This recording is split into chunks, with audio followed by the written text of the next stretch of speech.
കേരള സർക്കാരിന്റെ കാർഷിക വികസന കർഷക ക്ഷേമ വകുപ്പ്, സംസ്ഥാന ഹോർട്ടികൾച്ചറൽ മിഷൻ കേരളം, ദേശീയ കൃഷി വികാസ് യോജന എന്നിവയുടെ സംയുക്ത ആഭിമുഖ്യത്തിൽ നടപ്പാക്കുന്ന കനിപ്പന്തൽ പദ്ധതിയുടെ ഭാഗമായുള്ള തൈ വിതരണത്തിന് നിലമ്പൂരിൽ തുടക്കമായി. നഗരസഭാ പരിധിയിലെ വിദ്യാഭ്യാസ സ്ഥാപനങ്ങളിൽ പോഷകത്തോട്ടങ്ങൾ ഒരുക്കുന്ന പദ്ധതിയുടെ ഉദ്ഘാടനം കൃഷിഭവനിൽ വെച്ച് നഗരസഭാ ചെയർപേഴ്സൺ പത്മിനി ഗോപിനാഥ് നിർവഹിച്ചു. വിദ്യാർത്ഥികളിൽ കൃഷിയോടുള്ള താൽപര്യവും പരിസ്ഥിതി സംരക്ഷണ ബോധവും വളർത്തുന്നതിനൊപ്പം അവരുടെ പോഷക സുരക്ഷ ഉറപ്പാക്കുക എന്നതുമാണ് ഈ പദ്ധതിയിലൂടെ പ്രധാനമായും ലക്ഷ്യമാക്കുന്നത്. പദ്ധതിയുടെ ഭാഗമായി നഗരസഭാ പരിധിയിൽ നിന്നും തിരഞ്ഞെടുത്ത 6 വിദ്യാഭ്യാസ സ്ഥാപനങ്ങളിലാണ് പോഷകത്തോട്ടങ്ങൾ സ്ഥാപിക്കുന്നത്.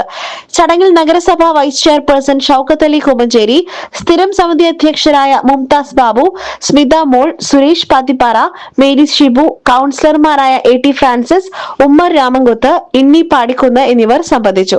കൃഷി ഓഫീസർ വിശാഖ ടി, അസിസ്റ്റന്റ് കൃഷി ഓഫീസർ ഷബീർ അലി മുക്കട്ട, കൃഷി അസിസ്റ്റന്റുമാരായ Sunil C C, Meena P, Nilambur government model UP school പ്രധാനാധ്യാപകൻ സിദ്ദിഖ് ഹസൻ, SMC അധ്യക്ഷൻ Krishnakumar, Nilambur government Manavedan higher secondary school SMC അധ്യക്ഷൻ മുഹമ്മദ് കോയ കടവത്ത് തുടങ്ങി വിവിധ സ്കൂളുകളിലെ അധ്യാപകരും PTA SMC ഭാരവാഹികളും പങ്കെടുത്തു.